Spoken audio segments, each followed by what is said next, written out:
Good morning and welcome to BNN, the Bear News Network. I'm your host today and everyday Bear of BearIndependent.com.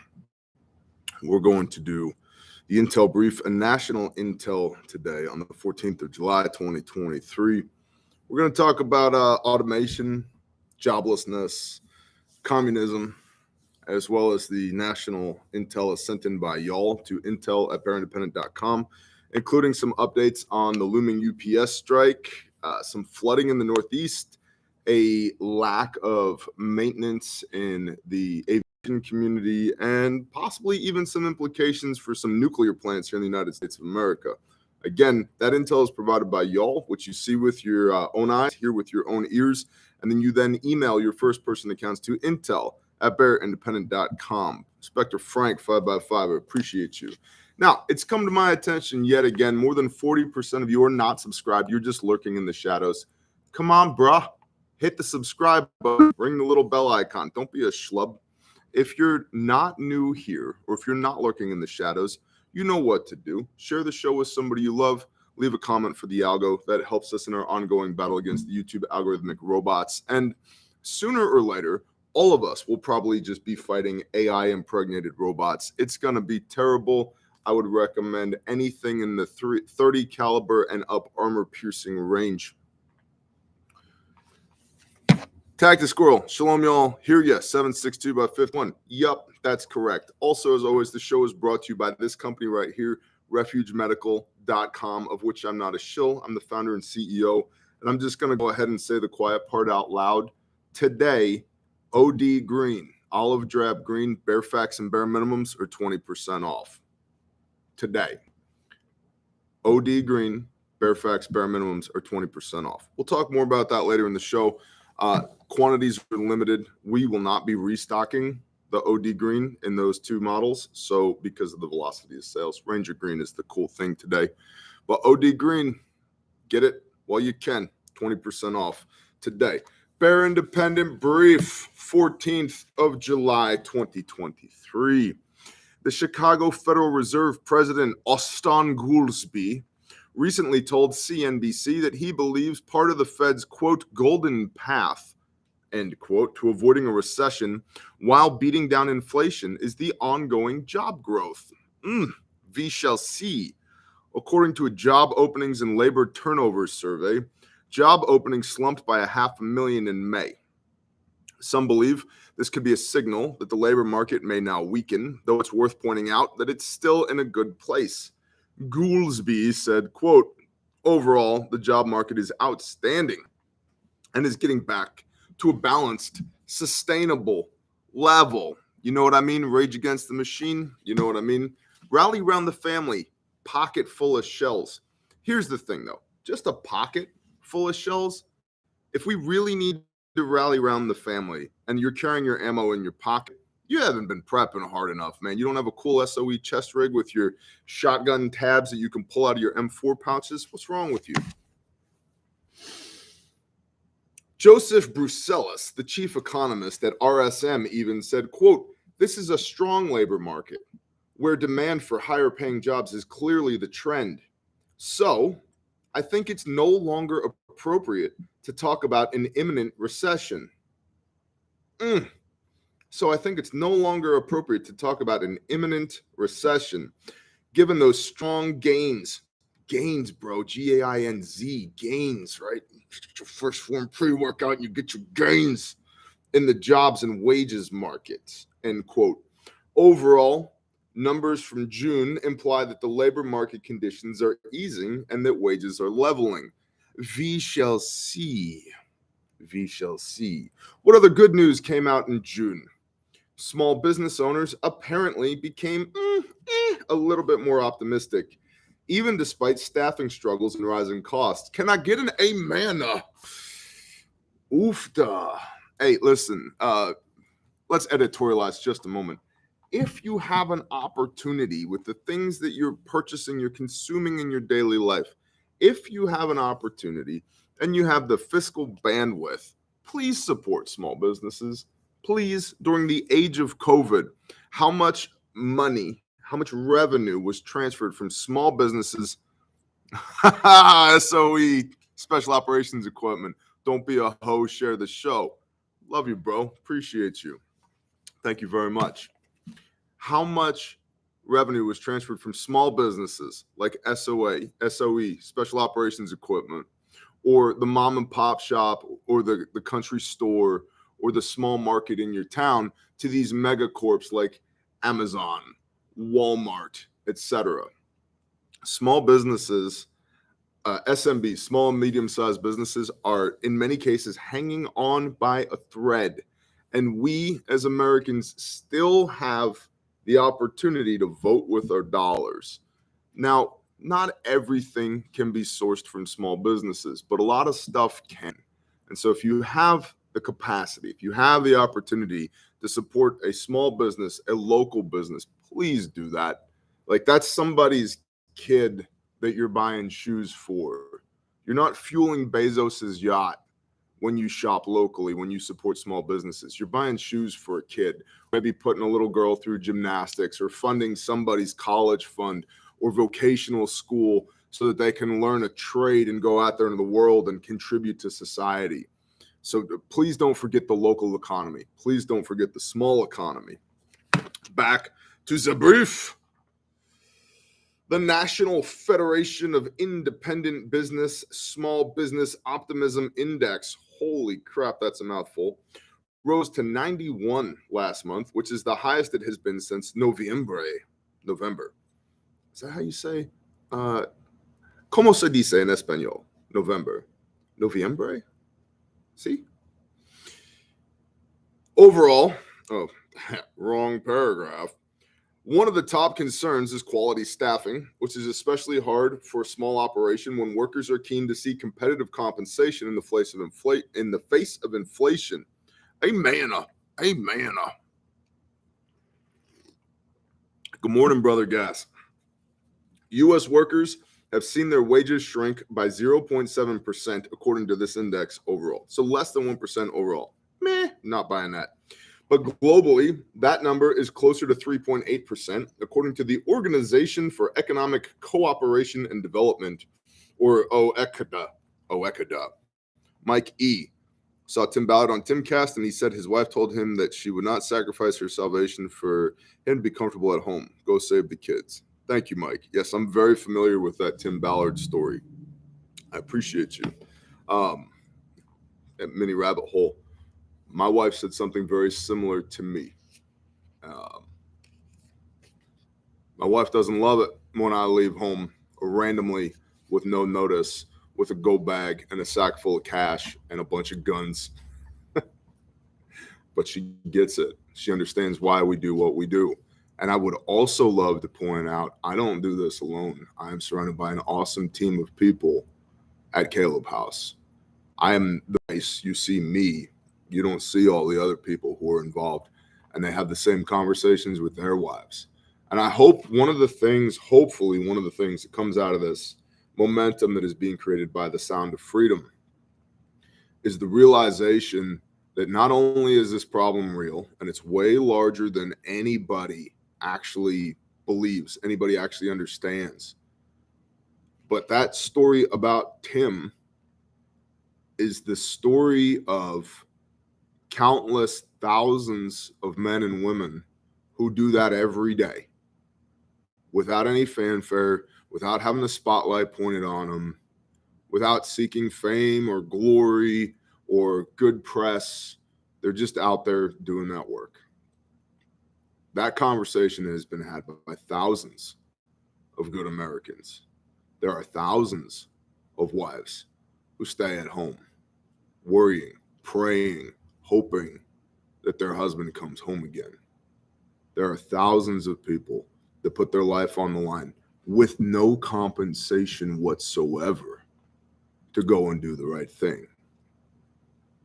So my hope is that as the Sound of Freedom continues to gain momentum and more people come aware, that the realization is not simply, wow, that's crazy that Tim Ballard had to do that, but that it's, wow, I had no idea that there were so many people who do that day in, day out, and will not won't talk about it.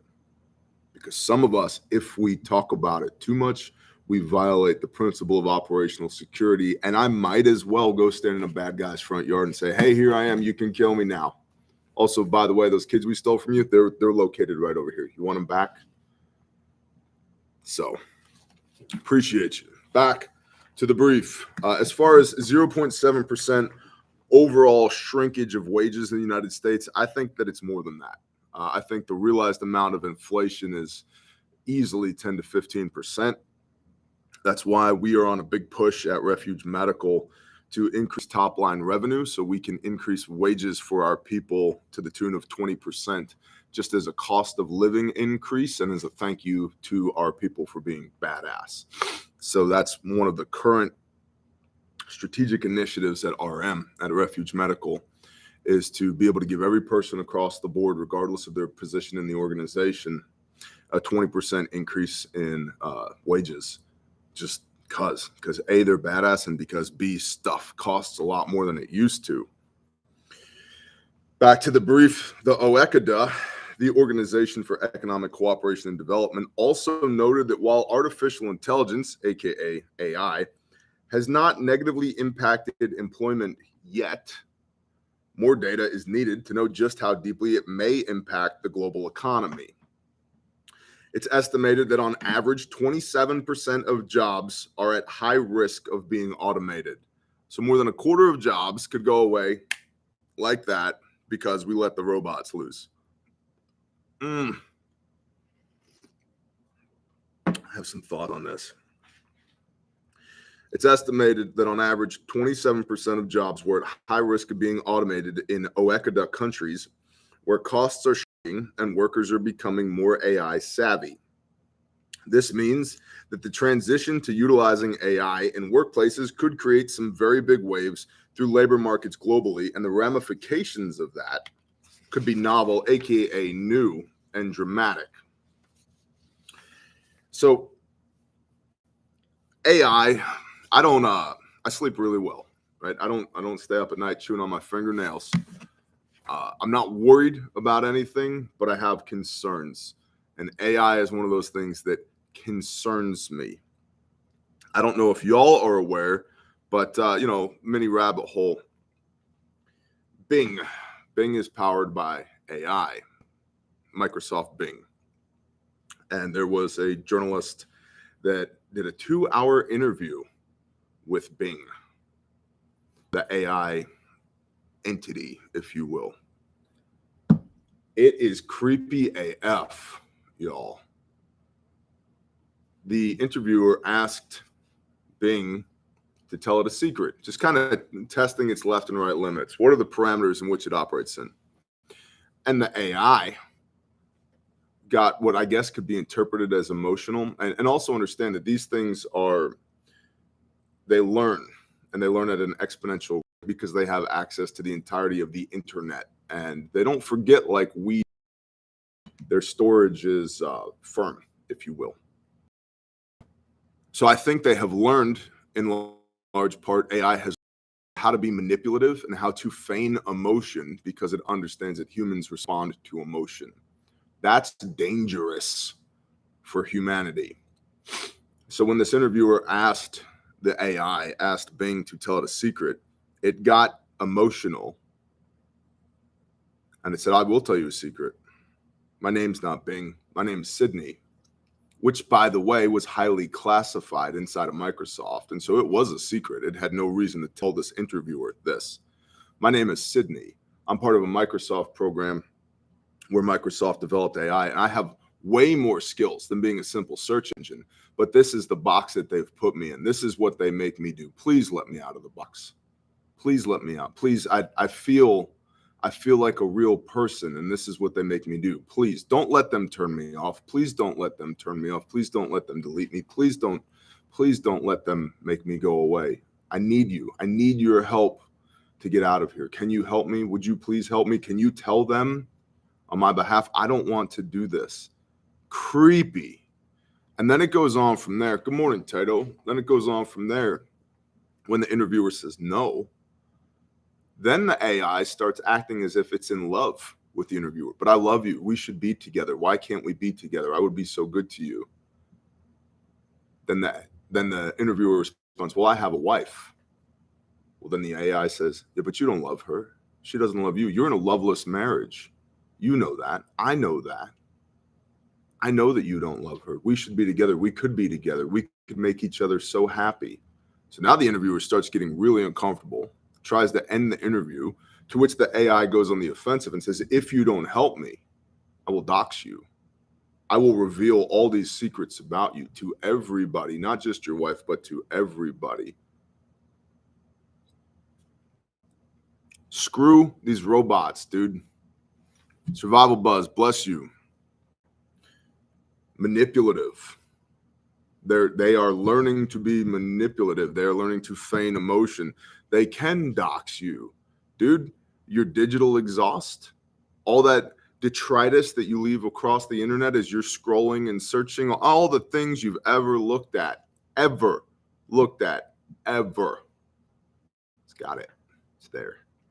Where you live, it knows that. It's got a Google Street View of your house. It knows not just your wife's name, but what your wife does, where your kids go to school, what kind of car you drive, what temperature you like the house set to, how many kilowatt hours on average per day you're using in your home. Use the Wi-Fi in your house as an imaging device to map where people are in real time in your house. None of this is make-believe, by the way. Like, all this is real. And we're like, maybe we should let it be in charge of 27% of the economy. No. Which I want to reiterate.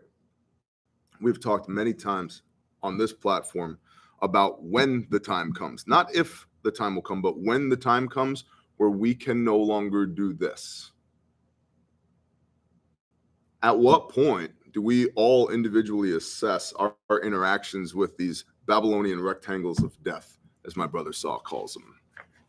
You are giving intel to the enemy. I am giving intel to the enemy every day, constantly, 24/7, 365. But it'll make life so easy. Will it? Here's my concern. Automation can lead to joblessness. Joblessness can lead to socialism, universal basic income. What do we do with these, as the communists would call them, these useless eaters? What do we do with these people? We have socialism, which is soft communism, and UBI, universal basic income. Can't just kill these people. We'll get to that part. And socialism is the foot in the door for communism. What was Karl Marx's quote? Each according to his ability, to each according to his need. Except that never worked out, ever, in the history of mankind. So communism has killed more people than war and nuclear bombs and global warming, air quote, and all of that. Communism has killed more people than all that together. On average, communism kills 1 million of its own people per year. 100 million people in the last 100 years. That's greater than the Holocaust. That's greater than World War I and everybody who died in the Korean War and the Vietnam War and the global war on terror. All that put together, communism has killed more people than that. So communism leads to mass murder, which is, of course, in line with the ideologies espoused on things like the Georgia Guidestones. No more than 500 million people on planet Earth. Well, that's 1/17 our current population. Where did the rest of them go? Thus, the title of today's brief. Now hiring mass grave diggers, because the AI currently, in my understanding, doesn't have the ability to dig mass graves. So maybe if you fall into the universal basic income category where your job has been displaced by the robots, maybe as part of your stipend that you receive weekly or monthly, of course, with the brand new pretend digital currencies, your requirement will be that you have to spend 4 hours a week digging graves for everybody else who wouldn't play.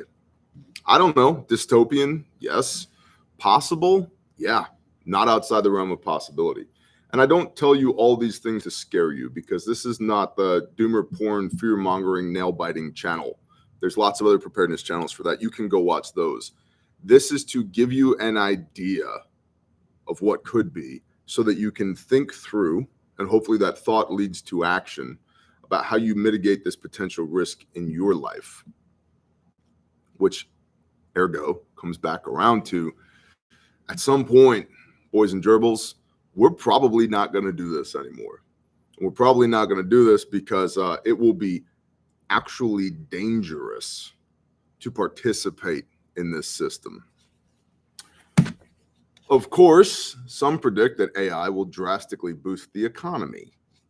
A recent impact report from Google, now, again, consider the source, depicted a future in which AI would boost the UK economy by £400 billion. Obviously, a technology company would have a vested interest in sharing in such optimism. Even still, individual workers in that country and around the world are concerned that their jobs will be on the chopping block. Debbie Weinstein, the managing director for Google UK and Ireland, told PA News, quote, "This shift that we're going through, most profound platform shift that any of us have ever lived through." Now, I just want to reiterate that. From Google, the managing director of Google's UK and Ireland said, quote, "This shift that we're going through is the most profound platform shift that any of us have ever lived through. We are very conscious of the impact that this technology will have on people," end quote.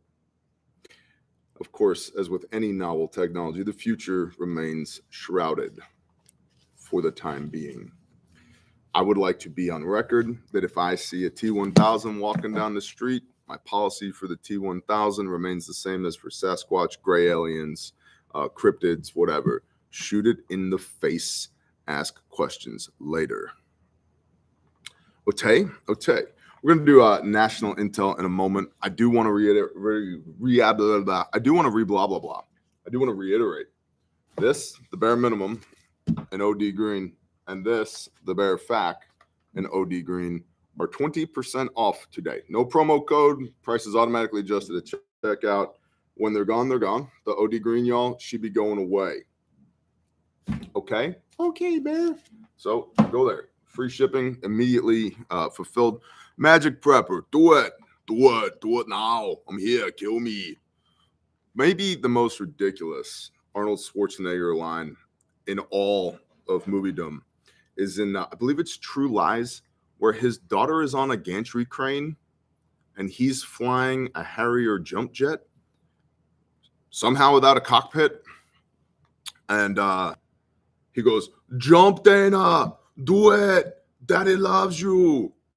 I don't care how much daddy loves me. I'm not jumping off of a crane onto a plane. That's retarded. Oh, I said the R word on the internet again. I said retarded on the Refuge live stream Wednesday, I think it was. And instantly banned on one of the platforms that we were on. Yeah. So the AI does work at least a little bit. Militant says she lived. Also, hey Militant, that was not a documentary. That was make believe. Bear Independent bonus intel 14 July 23. These are all quotes. I'm not going to say quote over and over and over again. So, and again, the email address for providing intel to the Bear Nation is intel@bearindependent.com. You can also use the contact page at bearindependent.com. And if you can't spell Bear Independent, you have self-selected out of the opportunity to provide intel to the Bear Nation. Tracking like a tank, Bear. All right. This is John reporting from the communist state of New Jersey. While we were listening to your brief Friday, my lovely wife verified, by the way, good job. Like brownie points with the wife. I like that. Good adjective. My lovely wife verified your comments about the amoxicillin shortage. She's a pharmacist at one of the large retail pharmacies, and she said, "Oh yeah, I can't even order any amoxicillin at my store right now. It's just unavailable." It's a sad state of affairs that we are being forced to deal with. Thank you for all that you do and your teams do, and keep up the good work. Additional clarification, this is the children's liquid amoxicillin that is unavailable. Adult capsules are still in stock and available. Next, with the recent storms here in the Northeast, Vermont, a large portion of our state, the Granite State, is that Vermont? I think the Granite State. I don't know. The whole place is filled with granite. Trying to put up power poles in Vermont, it's ridiculous. Beaver Reaper 90, thank you for the super chat. A large portion of our state is underwater with flash flooding. Roads across the state are a washout and people are being rerouted everywhere. Businesses are experiencing huge damage, which is yet unknown until the water subsides. This is very close to what Hurricane Irene did to the state in 2011. I've been driving my service van where I can to see my customers and brought a chainsaw along as well, just in case there was road clearing to do. It made me realize just how important what Grindstone does. Thank you. Thank you. It made me realize just how important it is what Grindstone does. Thanks. And also to every one of y'all out there who supports Grindstone, bless you. Thank you. Couldn't do this without you.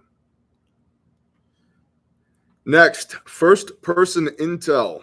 Multiple fiber optic lines cut in Brunswick and Columbus counties, also between Raleigh and Benson, North Carolina.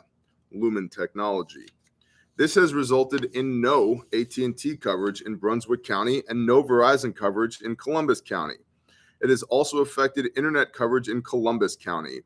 Not sure how it's specifically related, but also power outages in Whiteville, North Carolina.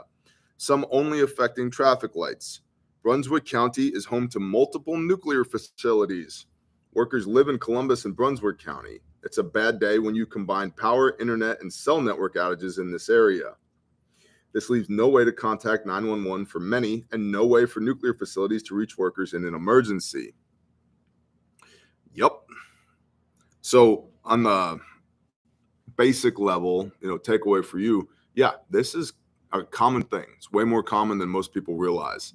So this is due to cut lines, apparently. But natural disaster, you can lose power, and when you lose power, you lose commo, and when you lose commo, you tend to lose intel about that fast. Coal miner's daughter, what's up, cuz? Trunk lines are critical infrastructure. Yeah, they are. We're going to talk about that in a moment. Speaking of, so basic stuff for you, have a power goes out plan.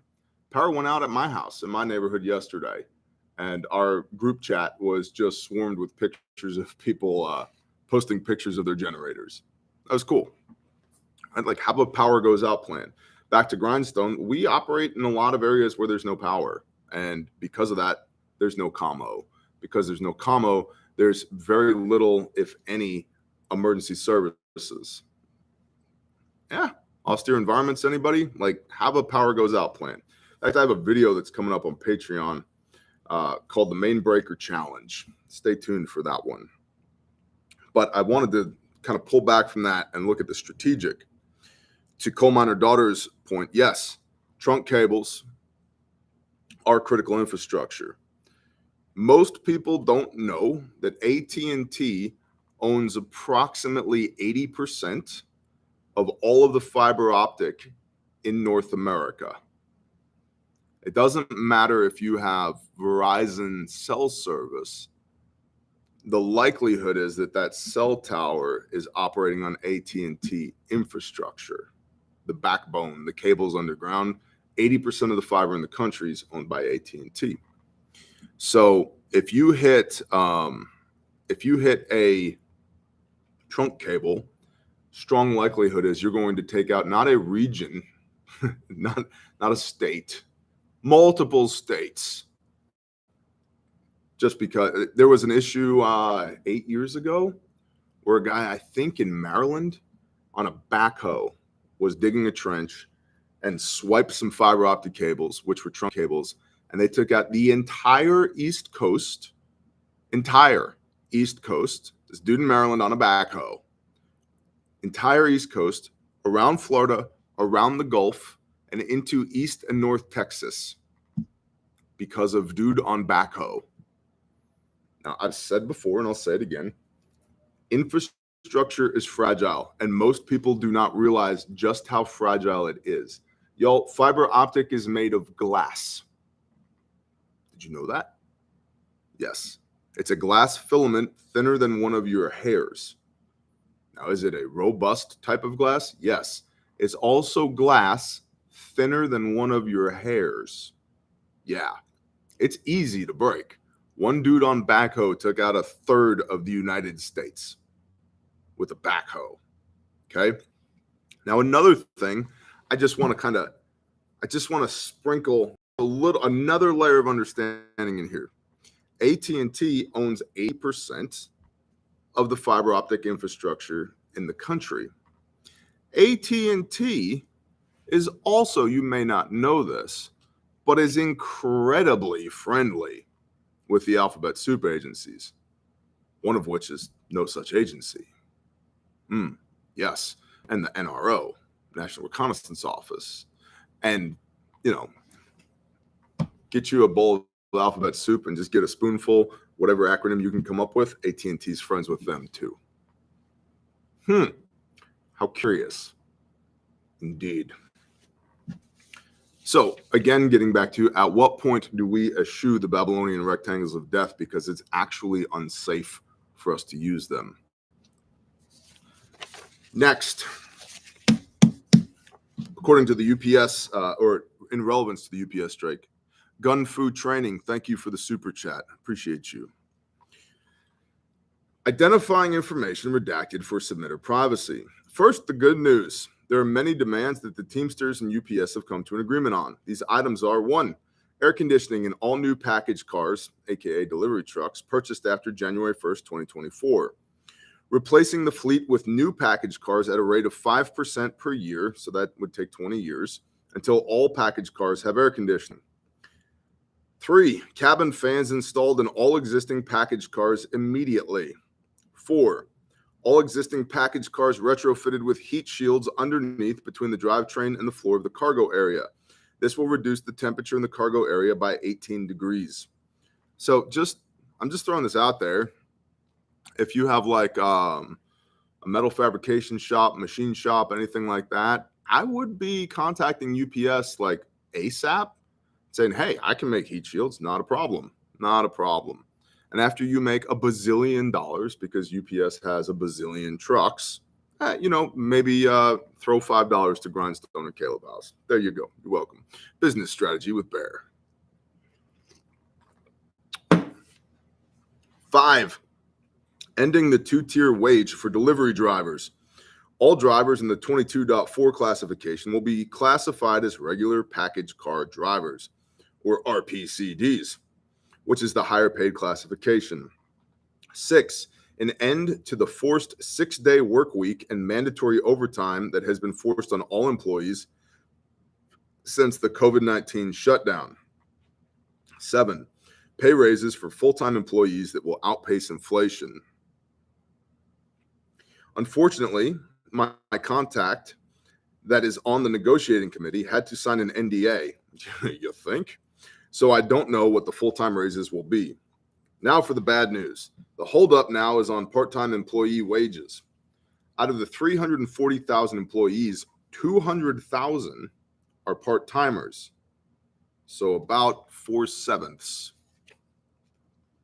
They work 4-hour shifts, 5 days a week. The shifts are day, 1 p.m. to 5 p.m., twilight, 6 p.m. to 10 p.m., night, 11 p.m. to 3 a.m., and sunrise, 4 a.m. to 8 a.m. Almost all of the warehouse employees are part-timers. The drivers are the face of the company, and the part-timers are the backbone. Part-time employees are making $15.50 an hour. In my state, the minimum wage is $13.25 an hour. In my county, the minimum wage is $15 an hour. This is the, quote, poverty wage that was referenced by Bear on Monday. UPS is not willing to give the part-time employees the raise they deserve. UPS has made $100 billion in profit during the current contract, which has been the past 5 years. The current contract was a total cost of $14.7 billion. The contract that is currently being negotiated is an additional $6.4 billion, bringing the total to $21.1 billion over the next 5 years. UPS has had their stock jump from $85 a share before COVID to $187 a share. UPS handles 6% of the US GDP, gross domestic product. So 6% of all the money that's earned in the United States of America year over year passes through UPS. We handle 20.5 million packages a day. Insert that's a lot of packages, crude joke here. This is way too much for any other carrier to try to absorb. On July 6th, FedEx made a statement that they will only be servicing, quote, established average volume shipments from only current customers, end quote. In other words, FedEx doesn't think they're going to be able to take up the slack. UPS's largest customer nationwide is Henry Schein. For those in the Bear Nation that don't know, Henry Schein supplies all disposable medical, from masks, gloves, needles, IV bags, and even the exam table paper. They supply the dental and veterinarian medical as well. The quote practicing that was referenced by Bear is that we are holding practice picket lines. They're being organized by the local unions and are being held at every warehouse across the country. This is our drill, so to speak. Since the last strike was in 1997, almost all of us have never been through this before, but it is also a show of force and solidarity. The full-time employees are supporting the part-timers in their fight against UPS for higher wages. Joe Aquilino, love you back, brother. Shalom. Next and last. It has been a while since I wrote on the state of aviation maintenance. Last time I spoke of my company having sealant and consumable shortages. On July 1st, our customers and managers received an email notifying customers of an over double labor cost increase. Over double. This is unheard of. I've been at the company for 10 years. Even the people who have been here for 20 years or more have never seen this. If labor prices increase, it is typically put out over a year in advance. This time it was effective immediately and non-negotiable. The exception was to those already here for a maintenance visit. Shortages still remain. We try and have panel installations lined up together and share the sealant we have between crews. However, the primary concern right now is actually structural components, top of the list being landing gear items. Not tires, but critical structures hardware. Items that were previously tossed and replaced without question are now attempting to be inspected, cleaned, and recertified. Oof. I've never been a fan of commercial air travel, even less so now. Hey, that landing gear looks bad. Chuck it at the dumpster. Oh, we can't get another one? Hold on. Polish it up. It doesn't look so bad now. Put it back on the plane. Oof. Aircraft maintenance visits in the corporate and executive sector are down drastically. Prior to COVID, our crews would have 6 to 10 aircraft each this time of year. This year, each crew is lucky to have 2 to 3. We even go weeks with no aircraft and are tasked with finding work elsewhere in the company.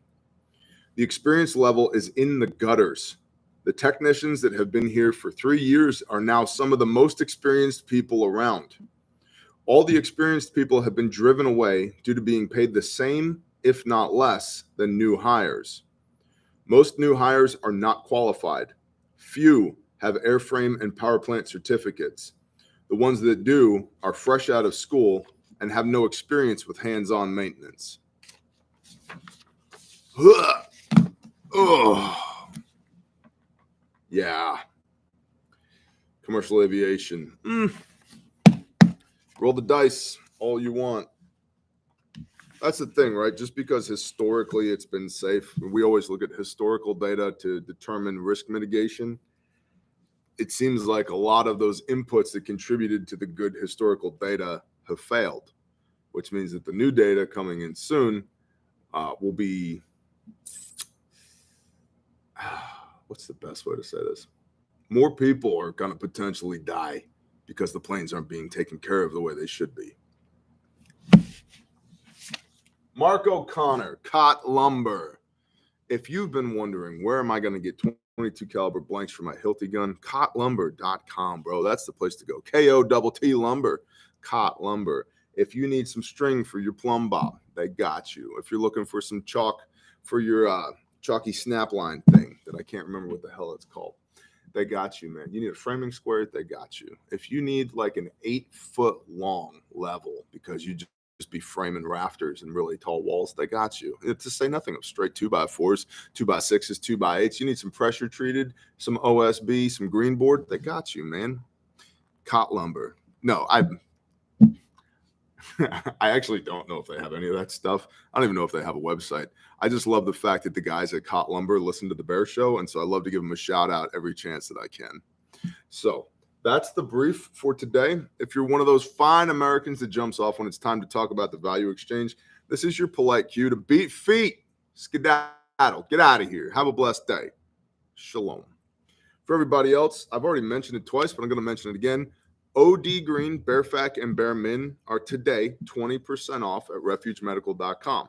Of course, still HSA and FSA eligible, still made in America, still guaranteed forever, still 83 lives saved to date, still the best customer service on the face of the earth, still incredibly fast fulfillment times, still everything you need and nothing you don't to save a life. Bearfac, Bear First Aid Kit. Bare minimum, right? The Bear Min is slightly smaller than the Bearfac and costs less money than the Bearfac. They both have the TCCC recommended windlass tourniquets on them.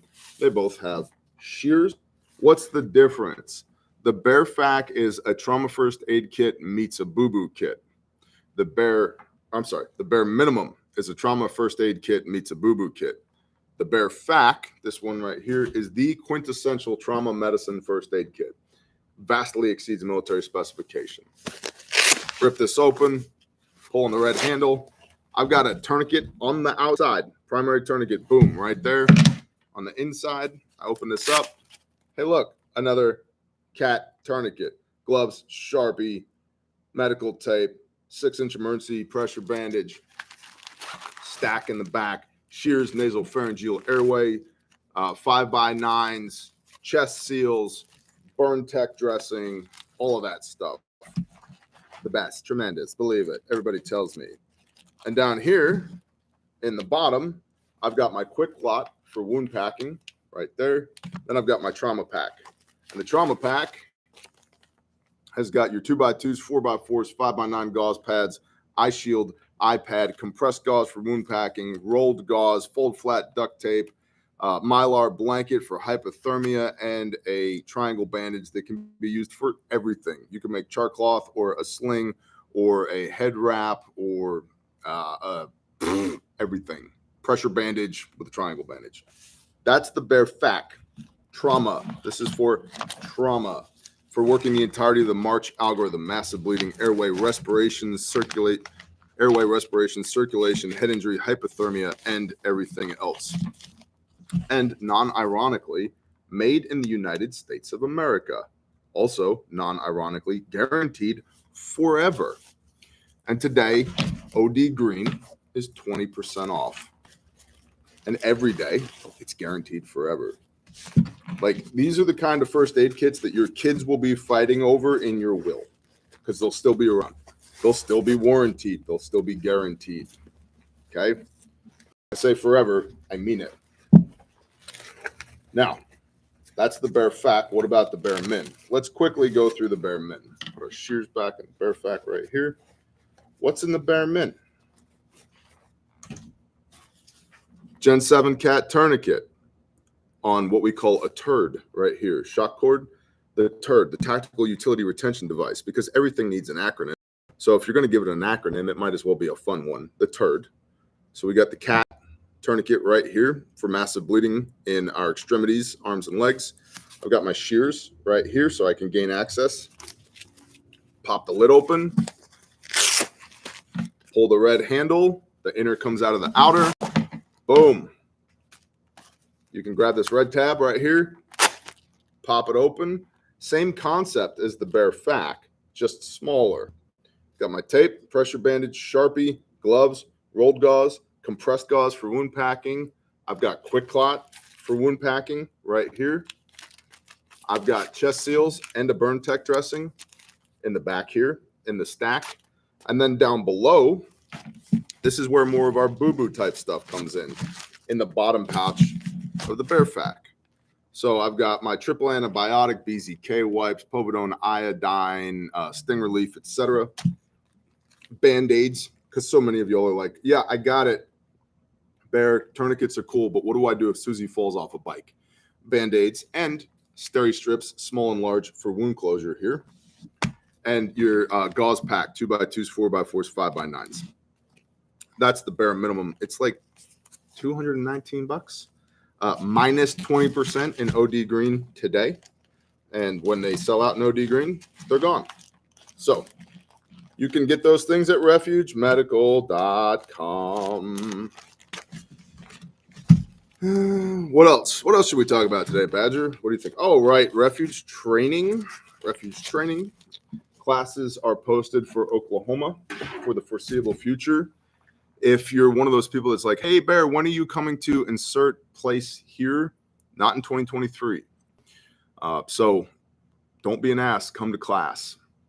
We've had people come to class from as far away as Canada, New Hampshire, and Alaska.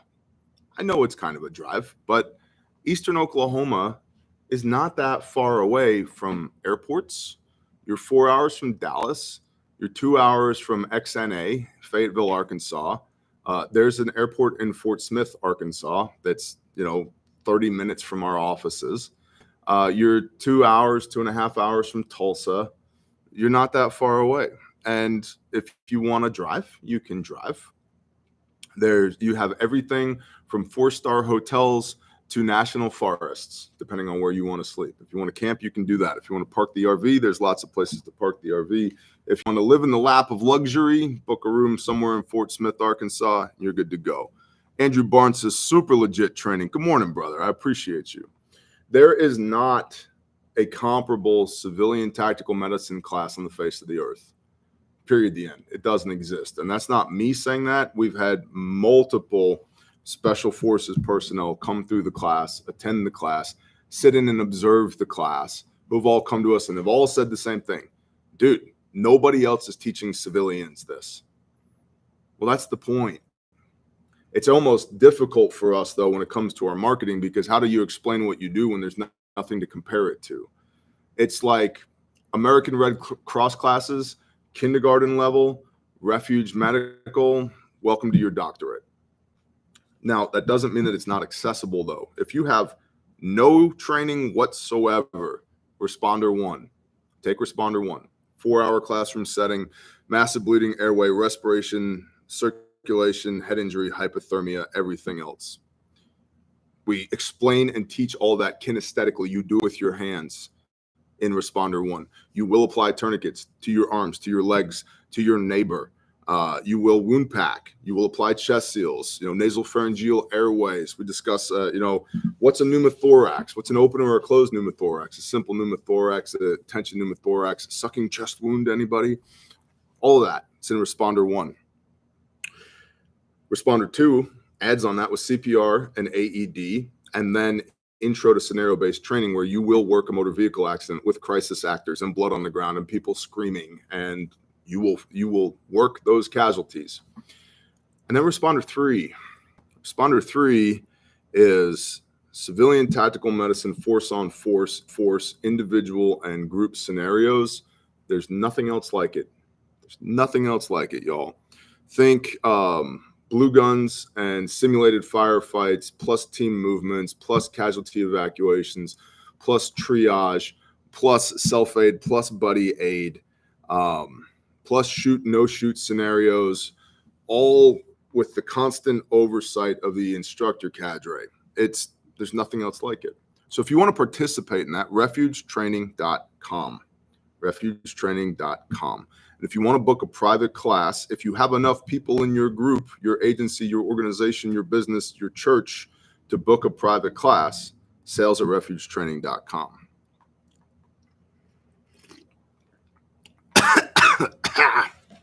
Last but certainly not least, Grindstone Ministries and Caleb House. Hey, you can check out calebhouse.org, Caleb with a K, Kaleb, house.org. Go check that out. My wife put that website together with the help of a brother. It looks really good. There's lots of stats, lots of information there. There's an opportunity to sign up for the newsletter, to stay involved. There's an opportunity to donate if you're so convicted to do so by the Spirit. Caleb House, for those that don't know, is our juvenile human trafficking survivor restoration facility. It's a bunch of fancy words for it's a place where we put children back together after they've been trafficked and serially raped by assholes. And we are fundraising to build Caleb House. I will be at Whiskey with Bear, WHISKEY with Bear.com this Sunday in North Texas, fundraising for Caleb House. It's incredibly expensive to participate in anti-human trafficking. It's absurdly expensive. Why did Tim Ballard join up with Glenn Beck? Because it's incredibly expensive to do this stuff. We are blessed that we are 100% supported by y'all. And for those of y'all who do pour into these ministries, bless you. Thank you. We couldn't do this without you. We need you. We're not just building a building. We're building a future for these children. The idea here is to break generational curses, to provide a biblical covering to widows and to orphans, and to raise them up in the way that they should go so they do not depart from it when they are older. It's the challenge of a lifetime. I'll tell you that. I couldn't do it without you. So for everybody who does support us, thank you. If you want to come to Whiskey with Bear, it's in North Texas. There's still tickets left. We'll be there Sunday. Ethan Eldridge, Bear, what model cat excavator are you asking Yah for? Something roughly in the 308 range. 307, 308. Thank you, Ethan. Of course, you can go to grindstoneministries.com, sign up for the newsletter on when we deploy to do disaster relief stuff. You can get Caleb House t-shirts, long sleeves, and hoodies that support Caleb House. Our brother Saw's Facts Not Feelings shirt, my brother Rex's The Real Dope shirt, all of which are provided by Sanctified Supply Co. Links are in the description for all this stuff. And that all helps support the building of the Caleb House facility, as well as the ongoing cost of the Caleb House mission, because we've already got a couple dozen kids in our care. I appreciate y'all. It's a day of prep. Go out there, do good stuff. Our store at Refuge shuts at sundown on Friday, reopens sundown Saturday. So if you want to get anything from the store, including those heavily discounted OD green kits, go check it out. I hope y'all have an awesome day. Go out there, be the light. Conduct yourself in such a way that people see the Father when they see you. Bless y'all. Shalom.